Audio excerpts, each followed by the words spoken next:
kabla ya yote ameandika hivyo. Endelea kutuandikia maoni kupitia 0683 802966. Huu ni muda wa Wino Mzito. Wino Mzito. Bwana, magazeti yameandika mengi kweli kweli, ndugu yangu Godfrey Mchungu, na miongoni mwa taarifa ambayo pia ipo, siasa huwezi kukosekana kwenye Nipashe ukitazama kwenye ukurasa wa mbele kabisa wanaandika kila jimbo lina utitiri watiania Chadema. Nipashe imebaini kwa wastani kila jimbo la uchaguzi katika kanda 8 za Chadema linawatiania 4 hadi 8. Baadhi walishawasilisha majina kwa uongozi tangu mwaka 2023. Aise, imeumana. Tangu mwaka 2023 watu wameshapeleka majina kwa viongozi wao. Bwana, mimi hapa. Tafsiri yake ni kwamba tangu mwaka 2023 watu wanajiandaa na uchaguzi. Kuwa tayari kiakili, kuwa tayari kimtandao, kuwa tayari hata kifinancial, kifedha, na vile vile kuwa tayari kutafuta wadhamini ambao watakuunga mkono kuelekea katika uchaguzi. Hiyo ndio tafsiri ya tokea mwaka 2023. Huu ni mwaka 2025. Lakini hapo kumbuka tuna chama kina slogan. Usisahau hiyo Mtei.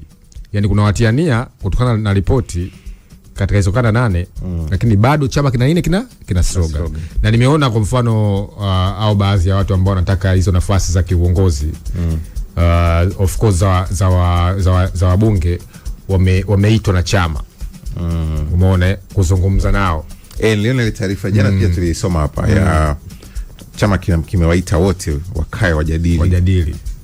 Kwa sababu kwenye ile taarifa ilikuwa ikisema kuna wasiwasi kwamba kuna watu wanawatazama kwa jicho la njooni kwetu. Kwa jicho la huku upo uchaguzi huku hamna huku upo. Kwa jicho la njooni huku uchaguzi upo. Lakini huoni kabisa hiyo, kwa mfano kwa kama kuna vyama ambavyo vinawatazama katika mlengo huo, tafsiri kwamba vyote ambavyo itakavyokuwa itakuwa ni mtaji katika hicho chama, kwa sababu mtaji wa chama Mtei ni wanachama, na sio tu wanachama ambao wapo tayari kuweza kugombania na kupigania nafasi mbalimbali za kiongozi, kwa sababu unapopata kwa mfano kune chama chako kuna jimbo moja wamejitokeza wabunge ambao ni competent, wani watu ambao ni mahiri, kwa mfano 10. Tafsiri yake ni kwamba hicho chama husika kina watu ambao wanahisi wanaweza kuongoza nafasi mbalimbali za kiongozi, sawa? Lakini vile hicho chama kinaweza kutumia mkakati kuweza kujenga viongozi wengine na kuweza kuwapa majukumu, sawa? Sasa kwa mfano kuna chama cha Chadema, tafiti zinaonyesha kwamba tangu mwaka 2023 kila jimbo lina watu wangapi? Watu 4. Sasa fikiria ni kwamba ni mamilioni ya maelfu ya viongozi na wanachama ambao wanatamani kushika nafasi mbalimbali za kiongozi. Na kama nisha kuambia kwamba kuna vyama vya siasa, watu na malengo yao na matarajio yao. Na lengo kubwa la mwanasiasa ni kutamani siku moja kukamata nafasi mbalimbali za kiongozi. Sasa kikao hicho kitafanyika kuzungumza nao, kuongea nao kwamba jamani, ni kweli una matarajio yako binafsi kama mtu, kama mwanasiasa, na ambao sio dhambi kutazama. Lakini vile chama kina msimamo kutokana na mazingira mbalimbali ambayo tunayo sasa hivi ya kisiasa. Sasa hoja ni kwamba maslahi ya chama, kwa sababu hapo kuna hoja mbili, kuna maslahi ya chama kuelekea uchaguzi mkuu na kuna maslahi ya watu ambao wanatamani nafasi za kiongozi. Unajua jana wakati tunazungumza hapa na Doyo, sio kama watu walimsikiliza vizuri, aliongea mambo mengi kwa sababu alikuwa akitetea chama chake NLD, lakini kuna hoja alizungumza kwamba kwa mfano slogan ya no reform no election ilianzia wapi? Ni kwenye mkutano mkuu au ni kwenye mikutano ya viongozi? Ni hoja iletwe na watu wangapi, kapokelewa na watu wangapi, kapendwa na watu wangapi, afu ikaenda mjini? Sababu inawezekana ni wazo la mwenyekiti, au inawezekana ni wazo la kambi ya kampeni za Tundu Lissu wakati wanataka uongozi Chadema, lakini halikuwa wazo labda la chama kizima na wanachama wake. Yani kwa maana kwamba chama labda hakikutana katika mkutano mkuu, ni ikipita kura leo ya ndio au hapana ya wanachama wote wa Chadema, itatoa tafsiri kwamba wanataka au hawataki. Na of course nimependa nayo hoja kwamba yani hii hoja imezaliwa katika msingi upi? Sawa, na nani ambao kimsingi ameileta? Kwa sababu ni kwamba ukiangalia kwa siasa nyingi za Kiafrika ni kwamba ni viongozi wanatoa hayo maono. Si ndio? Yani hakuna tunasema kuna kitu kinaitwa collective responsibility, yani uwajibikaji wa pamoja kama taasisi. Kwa sababu kama taasisi mna wajibu wa kuweza kuwajibika kwa pamoja.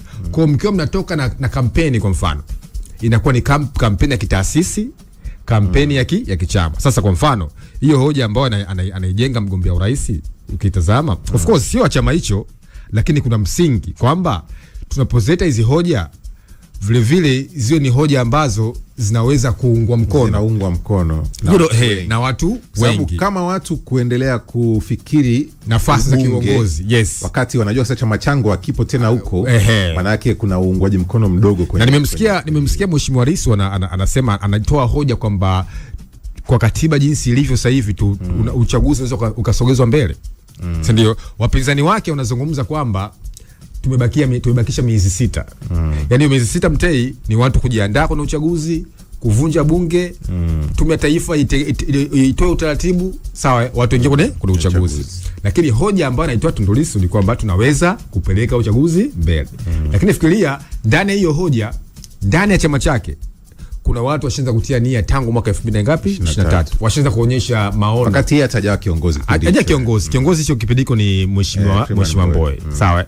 Sasa ndio nasema hivi, huu mkakati wa no reform no election inaweza kuwa ni ajenda nzuri sana, si ndio, kutoa elimu kwa Watanzania.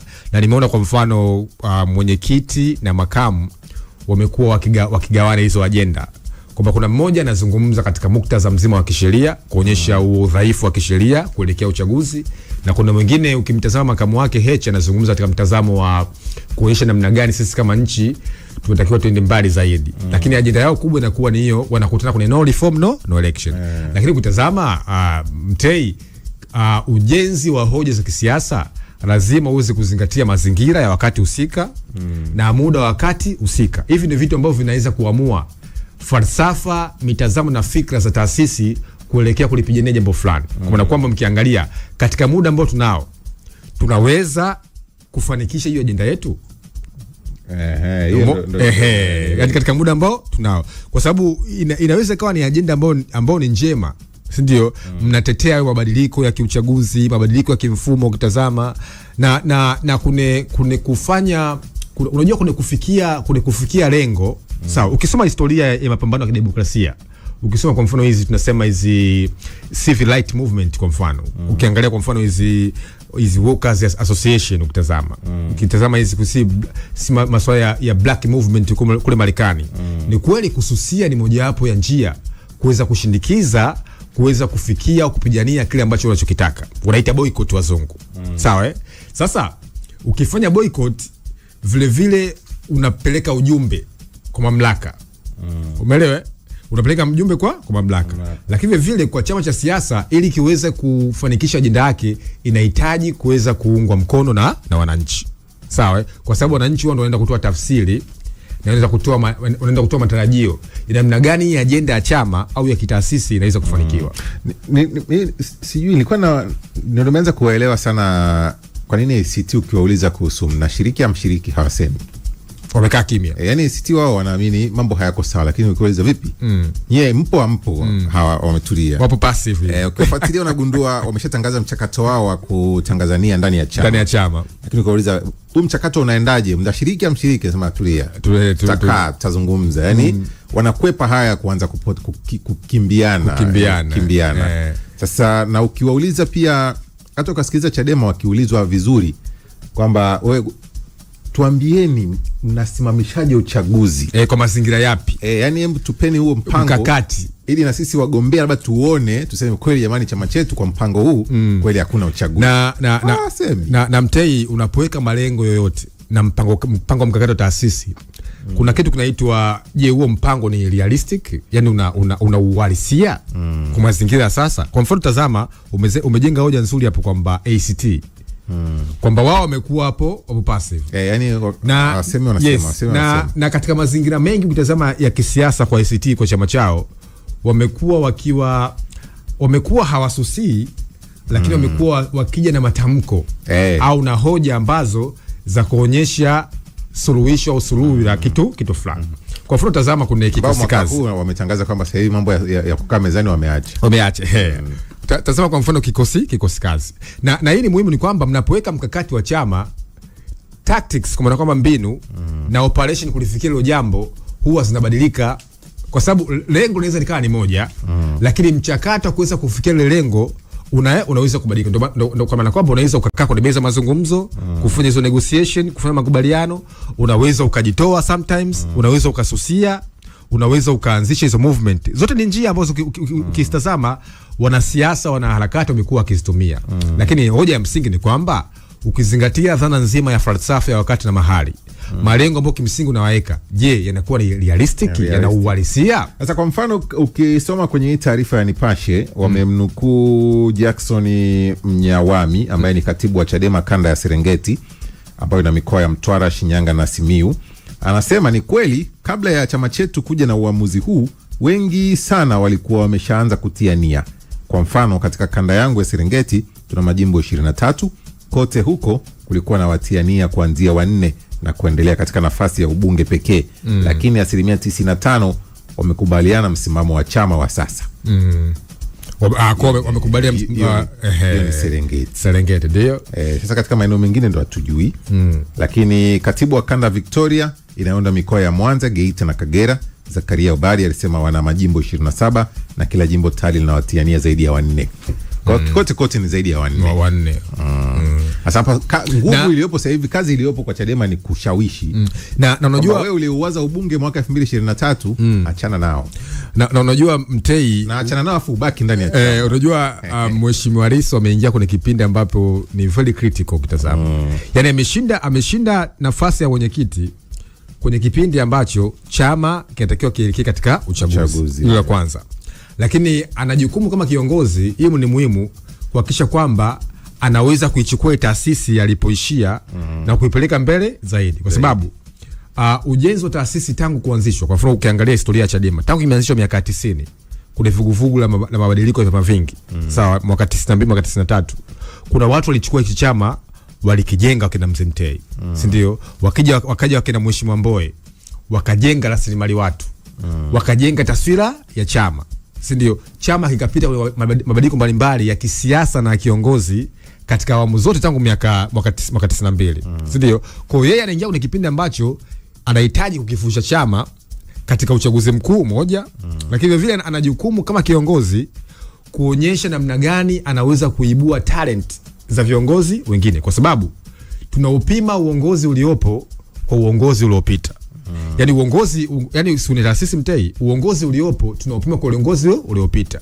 Yaani pale ambapo alimwishia Mheshimiwa Mbowe, si ndio, alipofanya Mheshimiwa Lissu anaweza akafanya paka wapi na katika mazingira gani? Sasa ukitazama ameshinda uchaguzi, na of course uchaguzi ulikuwa ni uchaguzi ambao wa kuvutia, very transparent, kwa maana kwamba una uhuru na uwazi. Lakini anakichukua chama kipindi ambacho anahitaji ukivusha kwenye uchaguzi mkuu. Sasa tazama, mnaingia kwenye uchaguzi mkuu, sasa kuna hizo scenario kwamba okay, tunashiriki hawa tu hatushiriki. Nakumbuka matokeo yote ya Chadema kwa sasa hivi.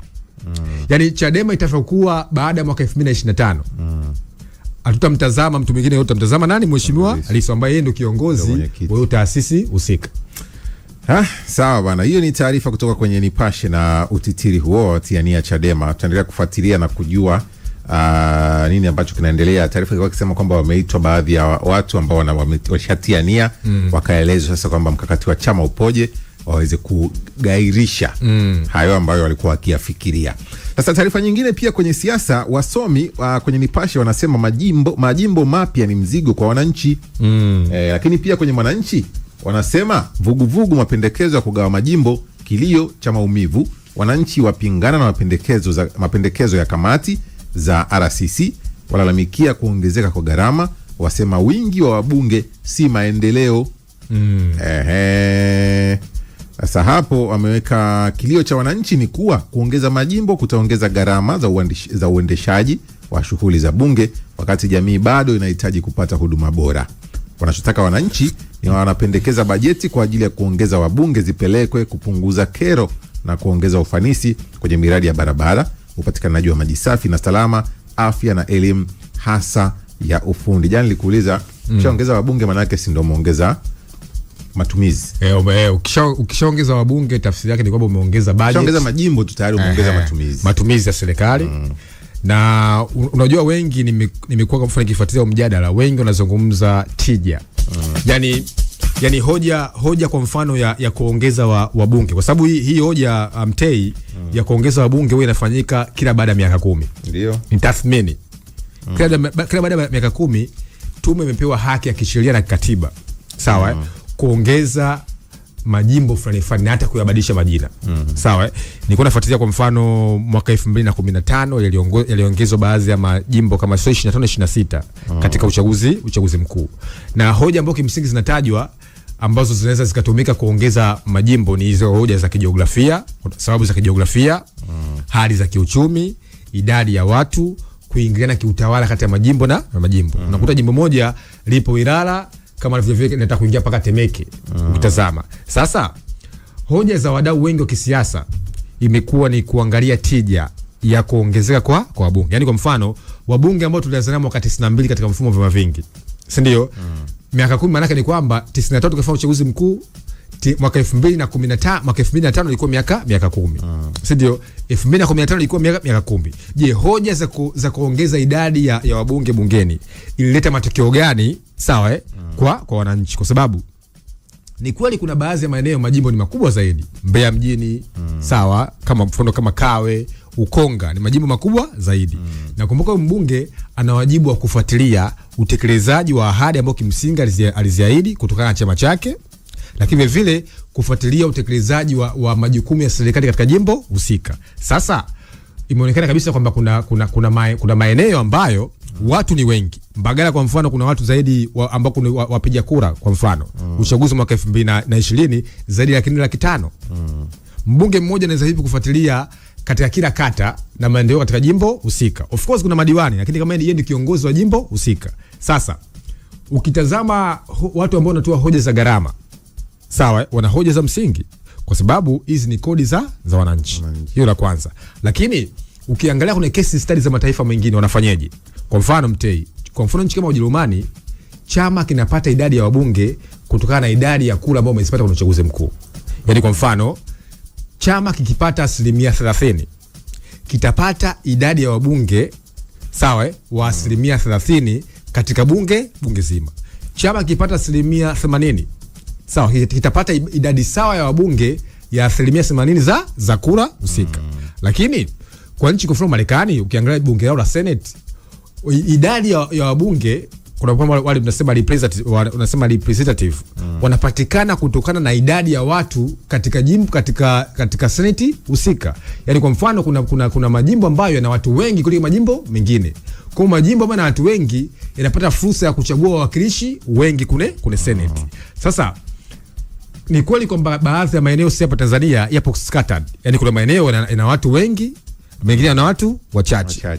Kwa hiyo eneo ambapo nimeona kwa mfano kutokana na taarifa ya tume ni kwa maeneo ya mijini ni watu 600,000. Yaani jimbo liko na watu 600,000.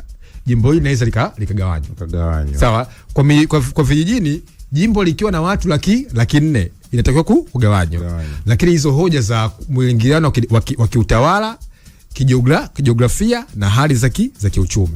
Lakini wadau wengi na wananchi wengi ukisikiza hoja zao, hata maoni ambayo kimsingi yanaonyeshwa kule mitandao, sawa kuna hizo mifumo ya kidemokrasia, ni kwamba watu wengi wametoa hizo hoja za gharama za kuongezeka katika kuongeza. Kwa mfano ukimsoma Askofu Benson Magonza kupitia Nipashe anasema tunagawa majimbo ili kugawiana vyeo na kuachiana nafasi, kuepusha ushindani wa kisiasa, kukosekana kwa vyanzo vipya vya mapato. Suluhu yake ni kupunguza matumizi ya serikali. Lakini ukimsoma Hashim Rungwe pia anasema kugawa majimbo hakupaswi kuwa jambo la muda mfupi kama inavyofanyika. Wangewauliza wananchi wajue nini wanataka kiboreshwe na si kuwaongezea wabunge. Lakini pia Profesa Aji Semboja anasema ziko gharama zitakazoongezeka za kuwa na mbunge, vitendea kazi vyake kuwa kwa maana ya ofisi, magari na msaidizi, mgawanyo wa majimbo unapaswa kuzingatia vigezo. Yote hiyo anaangalia gharama. Hii hoja ya Bagonza ya kuachiana nafasi hii nimeiona baadhi ya maeneo. Kweli kuna baadhi ya wabunge kiangalia na wewe unafaa na mimi nafaa, sasa tufanyeje? Basi tugawane. Sasa Mtei, kwa mfano ukiangalia hiyo hoja ambayo unaizungumzia, lakini kwa vigezo walivyotaka tume, maana yake tume wameka wazi hali ya kiuchumi, jiografia, idadi ya watu, uingiliano wa kiutawala. Kwa nafasi za mjini watu 600,000, vijijini watu 400,000. Hakuna hoja ya veo hapa kutazama. Lakini vile ukitazama ni tathmini ambayo inafanyika kila baada ya miaka 10. Yaani majimbo yaligawanywa mwaka 2015. Mwaka 2023 makini miaka 10. Nakumbuka hichi ni kipindi ambacho huwa tunafanya sensa, kama unakumbuka. Si ndio? Kwa ni kwamba sensa huwa inakuja kutoa tathmini, sawa na kutoa tathmini na uelewa wa kila maeneo umeongezeka watu wangapi, hali zao za kiuchumi ni zipo vipi. Ndio maana tunasema umuhimu wa sensa, kwa sababu inasaidia sekta nyingine, sekta ya mipango, biashara, uwekezaji, diplomasia, tume kujua katika eneo hili kuna idadi fulani ya watu wameongezeka. Sasa watu wengi wamekuwa wanachukua hizo hoja kwamba mbona kama wataka kugawana vyeo, yani tafsiri sasa tafsiri ya uongozi imekuwa ni sio utumishi bali ni vyeo, kwamba Mtei apate na Mchungu naye apate. Sio Mtei na Mchungu wangie kuna ushindani, kwamba mwenye sifa. Na kwa mfano kama nyinyi wote mnajisi kwamba nyinyi mnafaa, Mtei wewe unafaa, Mchungu naye anafaa, tuingie kune kinyang'anyiro, sawa? Tutengeneze mikakati, na nafikiri kwamba ingeweza kuonyesha ushindani zaidi, kwamba kwa wananchi sasa hawa viongozi ambao wanakuja kuna eneo husika, kuna jimbo A, kwamba wote si bora na wote mnaamini kwamba nyinyi mna sifa na mna ushawishi kwa wananchi, mkiingia katika uchaguzi, kwanza jimbo hilo litakuwa linafuatiliwa zaidi na wananchi, na kwamba katika uchaguzi wa kitaifa kwamba jimbo A bwana kuna Mtei na Mchungu pale. Nani atatoboa?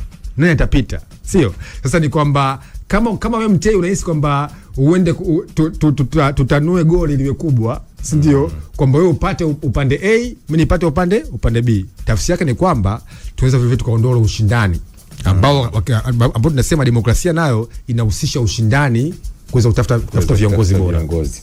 Bwana, sawa, hayo ni baadhi ya mambo ambayo yameandikwa kwenye magazeti, utaweza kuyasoma vizuri. Lakini pia nimeona kwenye Mwananchi wameandika vigogo 9 waburutwa baraza la maadili, utaisoma kwenye ukurasa wa 5. Lakini pia dhahabu ya mamilioni ya naswa ikitoroshwa, kwenye Mwananchi pia wameweka.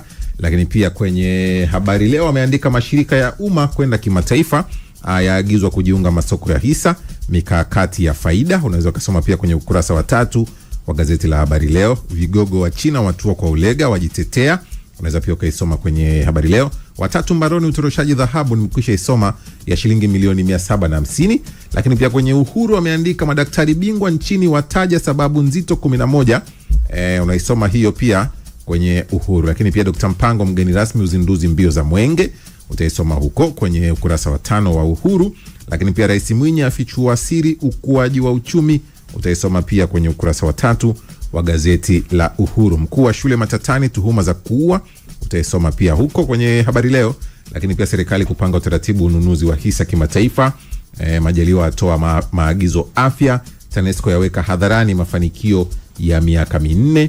Yote hayo utayasoma kwenye magazeti la Uhuru ambayo tupo nayo hapa. Sisi bado tupo mpaka 3 kamili za asubuhi. Exaudi Mtei, Kisa Daniel, Godfrey Mchungu, Abel Kilumbu pia yuko hapa, tunakwenda sambamba mpaka 3 kamili za asubuhi.